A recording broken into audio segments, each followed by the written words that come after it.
Sidang Majelis Kehormatan MK atau yang sering disingkat MK-MK menyangkut dengan pemeriksaan terhadap para hakim-hakim konstitusi karena para hakim tersebut diduga telah menjatuhkan putusan MK yang melanggar etik.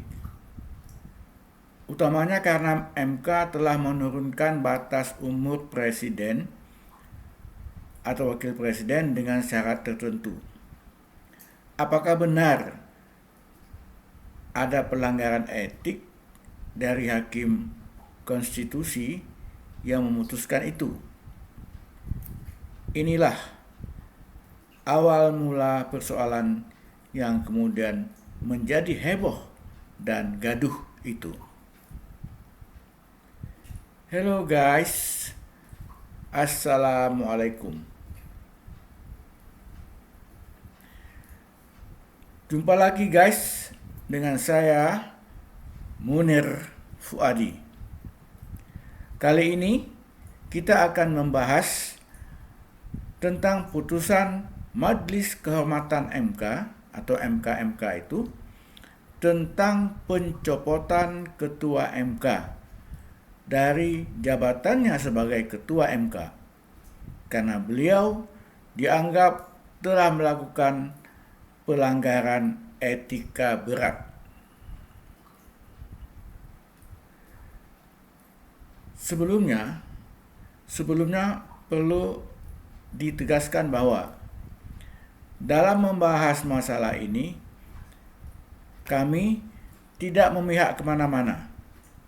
Tidak juga memihak ke pasangan presiden, wakil presiden yang manapun. Kami tegak lurus kepada Pancasila dan Undang-Undang Dasar. Narasi ini dibuat semata-mata karena panggilan hati nurani dari kami selaku orang yang telah mendalami hukum puluhan tahun. Hati nurani yang terasa ingin berteriak karena melihat pemutarbalikan hukum dan pembodohan rakyat yang dibungkus dan diframing oleh medsos sehingga seolah-olah menjadi suatu kebenaran. Ya, seolah-olah menjadi suatu kebenaran yang sebenarnya adalah kebenaran semu. Saudara-saudara, putusan Majelis Kehormatan MK tersebut menyatakan semua hakim konstitusi telah melakukan kesalahan. Bahkan ketuanya diputuskan telah melakukan kesalahan berat atau telah melanggar etika secara berat, sehingga diberhentikan atau dicopot sebagai Ketua Mahkamah Konstitusi. Ketua Mahkamah Konstitusi. Bukan main ini. Luar biasa. Majelis Kehormatan MK telah mempertontonkan suatu ketidakadilan dan kesalahan yang menurut kami sangat fatal. Yakni ikut memberikan peluang terjadinya trial by the press yang secara hukum sangat tidak dapat dibenarkan, sehingga terjadilah framing yang sangat jelek dari masyarakat, utamanya ditujukan kepada Ketua MK yang telah menganggap bahwa Ketua MK itu seolah-olah merupakan manusia paling jahat.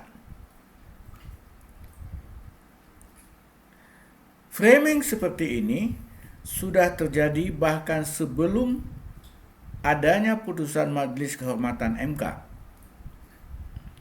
Kemudian, karena menyangkut dengan Pilpres yang jadwalnya sudah sangat dekat, maka framing jelek seperti ini digoreng-goreng, habis-habisan digoreng untuk kepentingan politik praktis, sehingga terjadilah pelanggaran terhadap prinsip praduga tidak bersalah dalam arti yang sebenar-benarnya. Padahal, di setiap negara hukum dan demokrasi, mestinya prinsip praduga tidak bersalah atau yang disebut juga dengan presumption of innocence ini merupakan fundamen utama dari sistem hukum yang beradab. Pelanggaran keadilan oleh putusan Majelis Kehormatan MK dilakukan baik terhadap keadilan yang substantif fairness, maupun terhadap keadilan yang prosedural fairness. Terhadap keadilan yang substantif, terdapat manakala Majelis Kehormatan MK memutuskan bahwa Ketua MK melakukan pelanggaran kode etik yang berat. Padahal putusan MK dijatuhkan bukan seorang diri oleh Ketua MK, tetapi dijatuhkan secara bersama-sama dari seluruh hakim MK secara kolektif kolegial.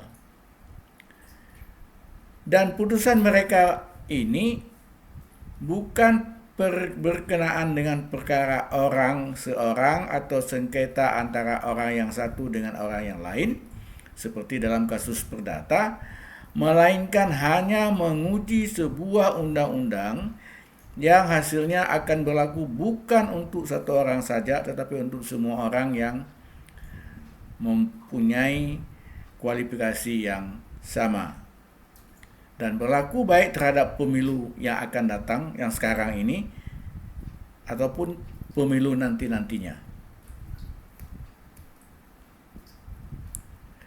Jadi, yang diuji oleh MK bukan orang atau fakta hukum, melainkan sebuah undang-undang, sebuah norma atau kaedah, yakni menafsirkan bagaimana seharusnya norma tersebut dideskripsikan jika ditinjau dari ketentuan yang ada dalam Undang-Undang Dasar.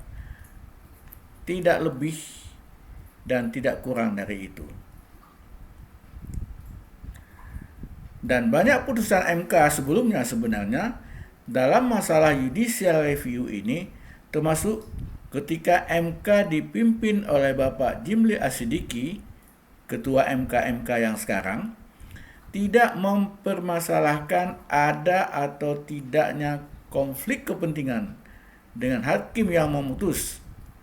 Karena memang yang dilakukan bukanlah mengadili pribadi orang, tetapi hanyalah menafsirkan norma dalam struktur konstitusi. Menjadi pertanyaan besar, kenapa sekarang menjadi heboh? Ya, kenapa sekarang menjadi heboh begitu? Dalam banyak contoh,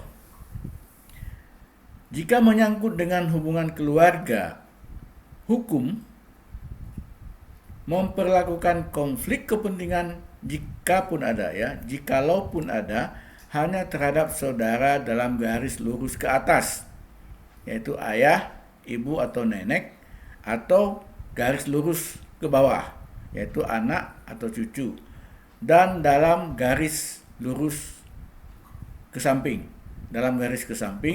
yaitu kakak atau adik. Hanya itu saja. Jadi, ponakan dari istri misalnya tidak termasuk karena dianggap terlalu jauh. Sedangkan keadilan prosedural terhadap putusan Majelis Kehormatan MK sangat banyak terjadi ketidakadilan. Ya, sangat banyak. Sesuai ketentuan yang seharusnya berlaku, pemeriksaan etika hakim semestinya dilakukan secara tertutup, karena sangat menyangkut dengan wibawa, harga diri, dan martabat dari para hakim konstitusi. Apalagi mereka itu adalah para negarawan. Tetapi prinsip ini dilanggar dengan membuka sidang untuk umum dan live lagi. Luar biasa ini, ya, sangat luar biasa. Dan yang dibuka hanyalah informasi dari sebelah pihak saja. Ini masalahnya. Hanya informasi dari sebelah pihak saja yang dibuka, yaitu dari pihak penggugat. Sehingga sangat merugikan pihak yang digugat, yaitu para hakim konstitusi. Dan konsekuensi logisnya bahwa kepada masyarakat hanya disajikan informasi sepihak saja, yang tentu berat sebelah. Sehingga terjadilah framing sepihak yang sangat berat sebelah dan heboh, dan merugikan para hakim konstitusi tanpa ada kesempatan dari para hakim konstitusi untuk membela diri secara terbuka di depan umum.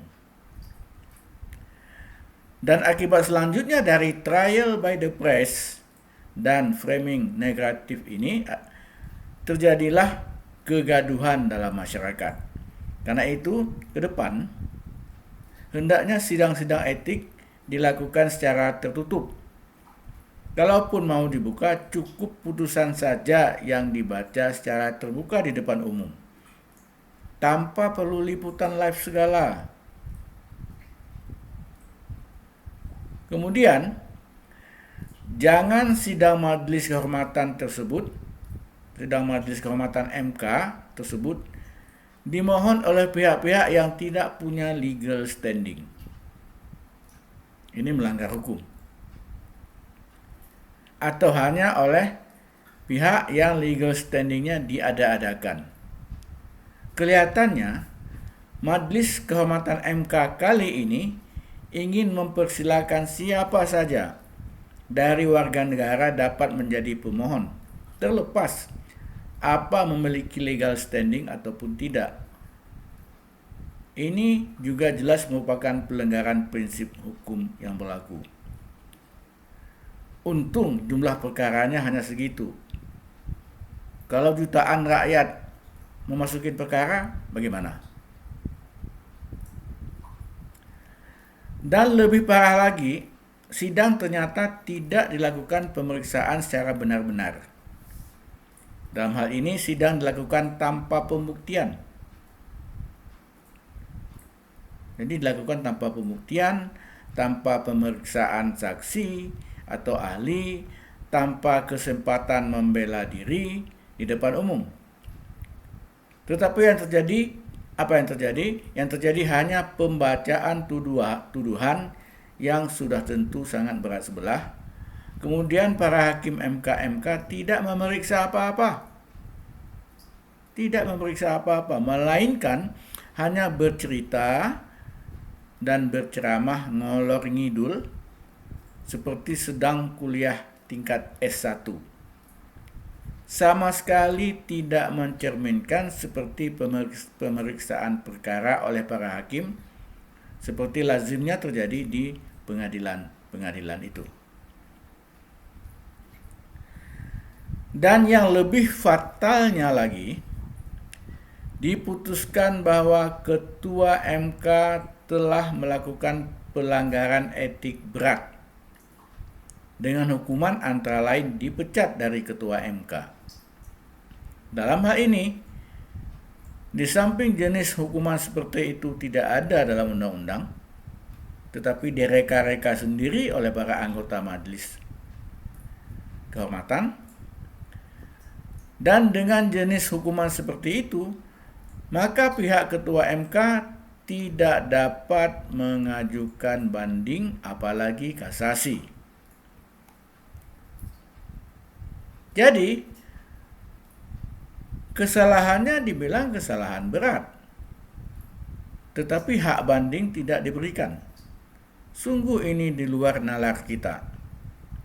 Bahkan sudah merupakan pelanggaran hak asasi manusia yang dilakukan oleh Majelis Hakim MK itu, yaitu tidak memberikan hak banding padahal diputuskan itu kesalahan berat. Namun demikian, Karena ini merupakan sidang Majelis Kehormatan MK yang memang memiliki kewenangan untuk memutus, maka separah apapun ketidakadilan yang terjadi dan sejelek apapun hasilnya, putusan tersebut tetap harus kita hargai dan kita ikuti. Tetap kita harus hargai dan kita ikuti separah apapun ketidakadilan yang terjadi dan sejelek apapun hasilnya. Karena mereka memang berwenang untuk memutus. Jadi putusan tersebut tetap kita hargai, meskipun hal tersebut akan tercatat sebagai sejarah yang kelam dalam perjalanan sejarah Mahkamah Konstitusi nantinya. Akan tetapi, saudara-saudara, ke depan hendaknya kita mesti memperbaikinya dengan melaksanakan sidang perkara dugaan pelanggaran kode etik hakim yang lebih baik, lebih logis, adil, modern, beradab, dan bermartabat. Oke guys, sampai di sini dulu diskusi kita kali ini. Semoga bermanfaat dan saya Munir Fuadi undur diri. Wassalamualaikum.